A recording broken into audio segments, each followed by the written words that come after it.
Hello and welcome to a new video. Today we're going to take a look at top 10 secret buffs for the Open Great League. So we want to have here some Pokemon that got basically buffed without getting a buff. So Pokemon that are going to be better performing for the upcoming season going to be in this video that didn't actually get an upgrade during the move update, but going to perform against the Pokemon that did a little bit better. So of course, if you enjoy those videos, feel free to subscribe if you haven't already, but if you don't want to, don't do that. Next one, we're going to take a look here at what is actually changing and what is kind of impacting it all, and it's a little bit more than what you see on the screen right now. We are of course going to have the Mage, which most likely not going to run Psychic anymore. We're going to have a Season of Talonflame with Incinerate buff as well as Fly. We have Bubble buff on Azumarill. We have Icy Wind on the Wigglytuff, which is going to be a huge one for like Charm users. We're going to have a Rock Slide now as the most common move for Vigoroth, and we're going to have noch other Fire-type Pokemon that are going to be a little bit better. You might encounter the odd Skarmory. So, like, there are going to be a little bit of changes, but also there are going to be changes because of those changes, again, that are going to impact other Pokemon. So it's a little bit more complex than this here, but this is just like the updated Pokemon, but there's going to be a little bit more to it. But we can move right into the first Pokemon, right? First one, going to be the LilyNiRiain Stunfisk, a Pokemon that you might not expect here, and it's definitely on rank 10 on the list because I know LilyNiRiain Stunfisk does not really seem to have that much play nowadays anymore. I still think it is a little bit better than people make it up to be. Like, it got a little bit nerfed with the Earthquake, but I feel like this season especially going to be very interesting for this Pokemon because you're going to be able to have coverage against Talonflame as a Steel-type Pokemon, which is, I feel like, very important for this season. So you're going to still be able to win equal shield scenarios against the Talonflame with your LilyNiRiain Stunfisk, which is really cool, even though Incinerate got a buff. So this is going to be very cool. Also, we have Wigglytuff, which this Pokemon can beat, which is kind of nice. And also, Vigoroth does not have Bulldoze anymore, or like, it does have Bulldoze, but it's not going to use Bulldoze anymore. So this will allow it to win this matchup in the Zero Shield scenario. Here, just in general, how this is going to look in the current meta. It is still very, very solid. I think it's a little bit underrated. I know that there are other Steel-type Pokemon that, at least in the current meta, are a little bit better. For example, the Alone Sandslash mainly, which is going to struggle a little bit against the upcoming meta with Talonflame, so that's going to be an interesting one there. Also, you're going to be good against Lantern, Carbink, as well as Toxapex and Dragon-type Pokemon, which we're going to talk a little bit about later. Number 9, we're going to have another tank here. It's going to be the Bastiodon. Bastiodon going to be able to break Fire-type Pokemon right now, which is kind of cool. So it's going to be one of the best answers for Talonflame for sure, as well as you're going to be able to beat something like Carbink, as well as Toxapex, as well as Dragon-type Pokemon. Again, we're going to take a look at this one later on. So this is going to be a very interesting Pokemon for sure for the upcoming season. Going to be a little bit better. Again, it's not going to be as crazy as a buff as like for other Pokemon, but I still feel like this Pokemon going to still be very strong. Also, with upcoming Azumarills, they have to still run Hydro Pump, even though Bubble got like a buff in terms of the damage, which is of course going to impact this matchup a little bit. You're still going to be able to win every equal shield scenario against an Azumarill, which is kind of wild. So definitely a solid Pokemon still for the Open Great League, and I feel like it's going to be a little bit better this time around. Not crazy though, although, and it might be even a little bit worse against some other Pokemon, but I feel like it's against at least a Pokemon that got buffed. This Pokemon is solid. Against a Pokemon that might come up because of the buff, it might struggle a little bit, but we're going to talk a little bit about this later on as well. Number 8 here. Number 8 is going to be the Deoxys defense. Basically, with Medicham losing access to Psychic, or, I mean, like, it still has Psychic, but Psychic being very, very bad now, you kind of want to maybe run Deoxys defense instead, which is going to be a little bit better against something like the Wigglytuff as well, because you're not going to get super effective damage from the Charm, as well as you're going to still have counter coverage, which is cool, Psychic coverage, which is cool, and you have coverage against Talonflame as well as Azumarill, which is going to be kind of important. It's very neutral. It beats Vigoroth still, even though, of course, the move update there doesn't really impact it too much. And I feel like this Pokemon itself going to be very, very solid and very, very neutral. I would not be surprised if we're going to encounter this one quite often, especially because Wigglytuff is around most likely, and Wigglytuff going to be able to scare away those Sableye, which is the best answer for Deoxys defense. So I'm fairly certain this Pokemon going to have a lot more play in the upcoming meta. You're most likely going to see it most likely every set once or something like this. Moving on, let's take a look at the next one. This is going to be more of a fun one, but I feel like it still has some play here, which is going to be Credilli, something that you might not expect here, but I feel like it's kind of an obvious one because you're going to be able to break both Talonflame as well as Water-type Pokemon, and there's going to be Course of Talonflame plus the Lantern, Talonflame, plus the Azumarill. There are going to be a lot of Water type and Flying type Pokemon around in the new meta, and so Credilli is going to have actually a really good time here, having Double Step on Grass as well as Rock, going to allow you to beat both the Talonflame as well as like an Azumarill, which is going to be really, really cool. Very unique Pokemon. You could even argue that Tangrowth might have got a buff, but like Tangrowth sadly does not really have, I don't know, like a better typing. Like you only have the pure grass typing and also not really the greatest stats. Credilli has a little bit better stats, better typing, a little bit of a worse fast move, but still very cool Pokemon here. Especially with a Rock Slide and Grass Knot, you're going to be very fine. Going to be able to one-shot a Talonflame, I think, as well, with a Rock Slide double super effective. Stab should work out pretty well. So, very cool Pokemon here. I think this is going to have a lot of play in the upcoming season. So, definitely try this one out if you have one.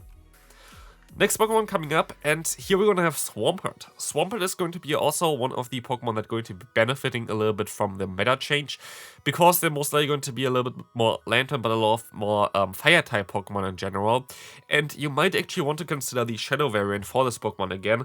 I was saying, like, after, like, basically for the entire last season, that the normal variant of Swampert is a little bit better than the Shadow variant, because the superior build going to allow you to survive some matchups that you wouldn't do really otherwise. But now the Shadow variant might be a little bit better again, because you're going to be able to basically one-shot the opponent's Talonflame with a Hydro Cannon, which is not the case if you not have the Shadow variant. I think non-Shadow is doing around like 77%, Shadow does around like 90, so you're not going to knock them out immediately as well, but 90 is enough for Mudshot to knock them out as well, while for the non-Shadow variant you would most likely need 2 Hydro Cannons, so this would be a matchup where you really want to have the Shadow variant. And so I feel like this Pokemon going to be very, very strong in the upcoming meta, so if you have one, I guess the Shadow variant might be a little bit better again. Especially as Steelix is also not around as much anymore. Steelix, even though it is looking like a very positive matchup in the 2-shit scenario, it can be a little bit dicey, especially if both variants are Shadow. It's going to be an interesting Pokemon for sure. Will be a curious one how many grass types there's still going to be with like Talonflame around, and yeah, some other meta shifts. For example, the next one, which is going to be Dragonair, which is going to impact the grass type Pokemon quite a bit. This Pokemon is going to be able to break basically the RPS core of Water, Grass, and Fire, which we most likely going to see quite a bit of for the upcoming season, because we have Talonflame, we have Azumarill, we have most likely Lantern, and then we're going to have something that beats Azumarill and Lantern, which is most likely going to be Grass-type Pokemon like the Credilli just before as well. So, fairly certain that this Pokemon going to be an interesting one here for sure. So, yeah, this Pokemon most likely going to be just very strong in general, but it's not only Dragonair, by the way. You can also argue the same about Dragonite, which is going to get neutral damage though from Spark, as well as Thunderbolt, which might be a little bit more awkward. You're going to have Arctibax, which is going to get neutral damage from the Talonflame, which might be a little bit awkward. You have Como O, which I thought of putting in here, which is going to give you coverage against something like a Bastion, which might be interesting. But yeah, for now we have here Dragonair as just an example for a decent Dragon-type Pokemon for the Open Great League, which I guess this might be the best one to run right now, but still, it might be also a little bit scary with like the Fairy types around, especially the Wigglytuff, but I think it's still going to be a very solid pick for sure. Number 4, we're going to have Toxapex here. Toxapex is a Pokemon that kind of got a buff here as well, because you're going to have less Steel types because of Talonflame. Talonflame kind of scares away something like Alolan Sandslash, which you didn't really want to face prior, or even a Registeel, I would say. So some people are arguing that Registeel got better. I don't see it, but I am fine if I am wrong with that. But I feel like that Registeel is not going to be way better, but maybe it is, who knows. Here we're gonna see that Toxapex is one of the most bulkiest Pokemon for sure, very decent in the current meta already, but I feel like this Pokemon is going to have a lot more play for the upcoming meta as well. Again, most likely a little bit less Steel types. You're going to not have the Steelix around as much anymore as well, which is going to help here. Yes, you're going to have super effective Brine, but still Poison Jab being resisted and having the weakness against Earthquake might be a little bit tricky. But honestly, there's going to be one Pokemon that is maybe even a little bit overlooked, and honestly, I feel like a lot of people are going to like what you're going to see next, but this next Pokemon might be one of the top meta threats of the next season, which is going to be mainly everywhere, I would imagine. It's actually going to be Clodsire. Clodsire is like, I put it in here already, but I put it in there in like a little bit of a later rank, like rank 8, I think I had it in before, and then I looked at it and I was like, this thing is actually way better than I expected. It's going to be able to have a better matchup now against Vigoroth because it doesn't have Bulldoze anymore. But even, of course, Body Slam still going to hurt, but you still resist the fast move. You're going to be able to break Azumarill with the Poison Sting plus Sludge Bomb, basically. You're still going to win against this one. You're going to have access to Earthquake, which is going to be fine against something like a Carbink. You're going to be able to have access to Earthquake as well for like something like a Lantern, but you would also have access to the move Stone Edge if you want to be a little bit spicy and just completely knock out those Talonflames out of this guy. And it basically also beats all the buffed Pokemon currently. Buffed something like the Wigglytuff got buffed, which you can beat. Like honestly, this Pokemon going to be like such a good breaker in the new meta. And yes, it was just in the community day, so a lot of people have this Pokemon. So I would expect this Pokemon going to be nearly everywhere. Also, Medicham does not really want to run Psychic anymore, which is going to be making this matchup an easy win for the Clodsire as well, which is kind of wild. So yeah, basically it beats the main meta right now. It breaks Lantern, breaks Grass types with Poison Sting, Sludge Bomb, it breaks the Vigoroth, the Medicham, the Azumarill, the Talonflame, like everything basically. So Clodsire is getting a huge upgrade, even though it literally didn't get changed at all, which is kind of wild. So from being a little bit more of an anti-meta, like slower pick, whatever, this Pokemon going to be insane for the upcoming season. So definitely make sure to build one if you have not built one yet, but this Pokemon going to be worth it. Now we're gonna go more towards the one that you might expect a little bit more. Number 2, Carbink. Carbink is the best counter to Talonflame. What can I say really about it? Most likely we're going to see less steals. It's going to be the best Pokemon to use as an anti-flyer, which is going to be very important for the upcoming meta. Going to still be able to beat most of the other Pokemon that got buffed as well. Like, I would be surprised if this is not rank 1 on the, like, in the Poke leaderboard later on when they're gonna get updated tomorrow, most likely. It would be very surprising to me if this would not be the case, but yeah, like this Pokemon is insane. This Pokemon going to be even better for the upcoming season. Less steel types most likely around again. Going to be a very strong one, but there are definitely some answers. So Swampert going to be a little bit of a better pick for this Pokemon as well, but also the next one going to be also a great answer for it. Here we go again. We're going to have the Lantern as the top meta threat. It was already kind of buffed last season, where like a lot of people thought, oh, I'm joking about it because like the ranking dropped on PvPoke, but in the end of the day, Lantern was everywhere and was stronger than ever. Even especially you can see like how the rate of Lantern increased in like play Pokemon tournaments, which was kind of funny. So I was definitely correct with this. This Pokemon got buffed with the Spark change. But here we're going to see as well, like this Pokemon basically breaks anything that got buffed just now. Talonflame completely gets walled by this.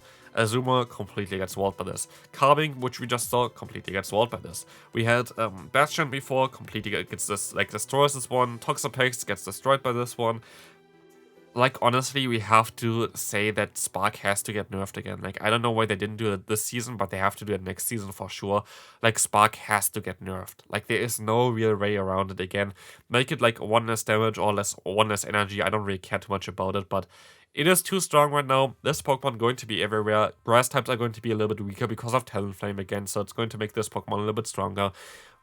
Yeah, like what I can say is try to maybe run some Dragon type Pokemon, might help you out a little bit against Lantern as well as against some other Pokemon there, but that's going to be it for this video. Hope you enjoyed it. If you did, feel free to leave a like, subscribe if you haven't already, and check out the videos on the screen. So, see you then. Bye bye.